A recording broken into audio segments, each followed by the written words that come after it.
what's going on, guys? This is Stryker here. Just wanted to bring you guys some gameplay of Battlefield 3 for the Xbox 360. Today I just wanted to talk to you guys about quick tips and things like that as to why people get so good at Battlefield. A lot of people ask me why this guy is so much better than this guy, and it's very hard to always explain myself over and over again. So I thought I just should make a video or something about it. So first off, I just want to start off with some of the basics here. The first thing you need to do when you get into a game is check your perks. Make sure that you have the right perks on. So the number one perk, in my opinion, or the best perk that everyone needs to use, is cover. This is because cover decreases your suppression when you're getting attacked or shot at, and it'll enable you to recover faster to shoot the enemy down. The second perk that I would use as like one of the best perks to use at the top is the sprint. And you want to use sprint because having sprint on enables you to get around that corner a lot faster. And say you're at like 50% and you have a sprint on, and the guy enemy shooting at you from across the map, and he hits you and he takes you down to like 3%, and then just got behind that corner. It's because that sprint that you had on, that extra speed helps you move around that corner faster. So like if you didn't have a sprint on, you are moving slower, and that guy that's shooting at you has a little bit more time to shoot more bullets at you and probably get the kill. So it really has that make it or break it feature that enables you to do well and live and be able to support your teammates again still. Alrighty, so the next thing I want to talk to you about is which guns you should be using while you are playing competitive gameplay.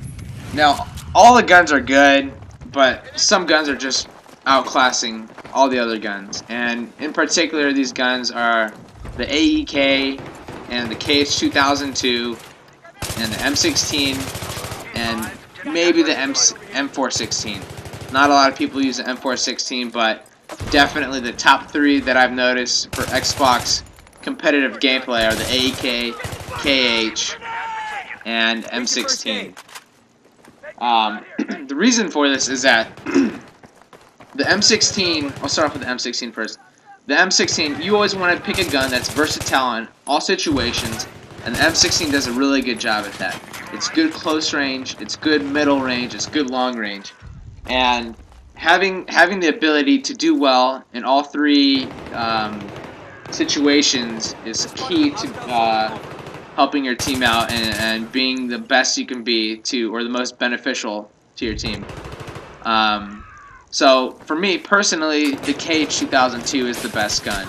I've used it the longest. There's a little bit of a learning curve to this gun, but if you can get to use this gun really well, it's like the perfect head glitch gun, and it can pick people off really far away.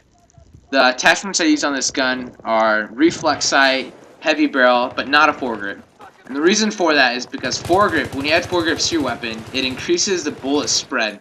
So say you're trying to pick a guy and kill him across the map, and this guy is like really far away, but you have a foregrip on. Well, that foregrip is going to increase your bullet spread. So say if you didn't have that on, your shots will be more on target, and you're more likely to get long range kills. There's also a website out there. It's called simthic.com. I'll link it in the description below.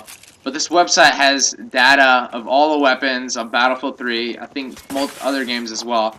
But it shows you some data as to why or what like attachments do to the guns, and what guns have spread, and which way the guns tend to rotate to when you shoot the weapon. And for me, the KH is definitely the best because I've been using it at such a long time, and once you get down that learning curve, you're able to use it a lot more effectively.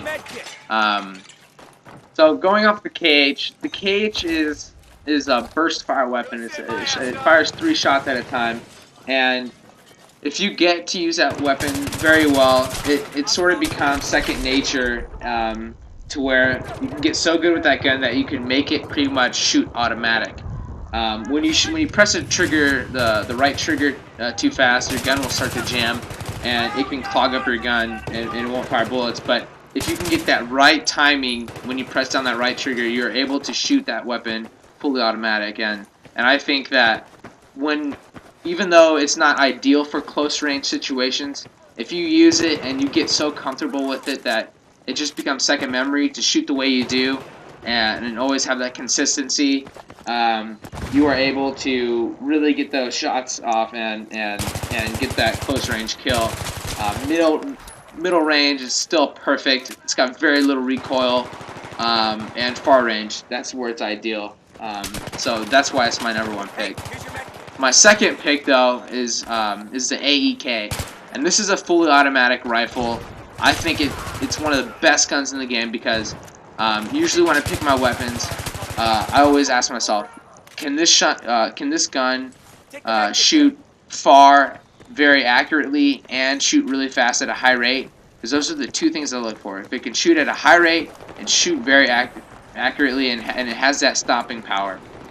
Now the AEK, I use heavy barrel foregrip, and I think the foregrip has more of an effect where it helps me stabilize my shot, and I can become more accurate with it. The AEK to me is very, very accurate when you hold down the trigger, and your reticule doesn't go everywhere when you hold it down. And sometimes if it's long range shot, I'll burst fire it. Sometimes if it's long range shot, I'll fully automatic. It really depends.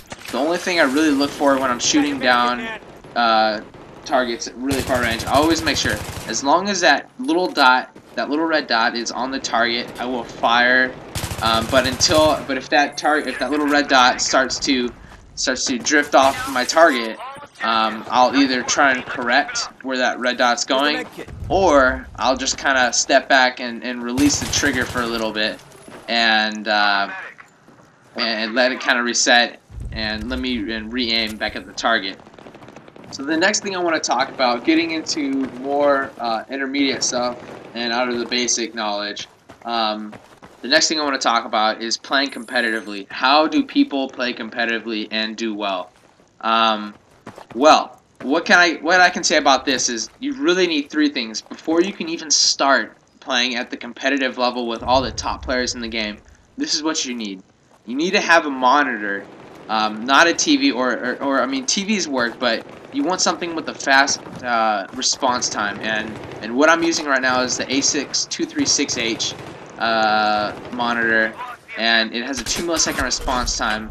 So that means that the Xbox communicates with the monitor at a very fast rate. The second thing you need to have is a good download speed and a good upload speed. Now, my download speed is about 10. That's all you really need for this type of game, but if everyone's using the internet in your house, you might need a little bit more. Upload speed, if you don't really need too much of that. 1 gigabyte, one I think megabyte down is pretty much all you need. But if you're wanting to stream or upload videos and not have it take so long, you might want to get a little bit better upload speed. The third thing you need, and this is not really necessary, you don't really need this, but it's a wired controller. And the reason why a wired controller is better than a wireless is that a wired controller has a little bit faster response time. So when you push that analog stick forward or right or left, it's going to register and go to your Xbox faster than if you had a wireless controller. Now, people say, oh, well, it doesn't really make a big of a difference, it's not that much. And yeah, I totally agree with them. It doesn't really make a big of a difference. But when you have all these things like a monitor, a good download speed, and a wired controller, those are the first three things that you really need, and that's going to help you get even better than what you're already at. Finally, getting into Battlefield 3 gameplay and really getting that aspect of how to play this game. it's a lot more different than Call of Duty, where you just run around and you get kills and you win. This game is it's not a lone wolf game, so to speak. It's more of a team base. And you always want to make sure that you're always helping your teammates, communicating with your teammates, and really having your teammates help you out. This is a team-based game, and you always want to make sure your team is helping you with flanks, and you always want to have flanks and strategy and really hold down a target and let your teammate win as well, because you know, your teammate is part of your team and you want him to do well, but it's not all about you just doing well and getting the most kills. It's about helping your team, the strategy, and really holding down what you are guarding. Alright, well, thanks for watching. This is my first video. Check out worldofesports.com for more information and tournaments.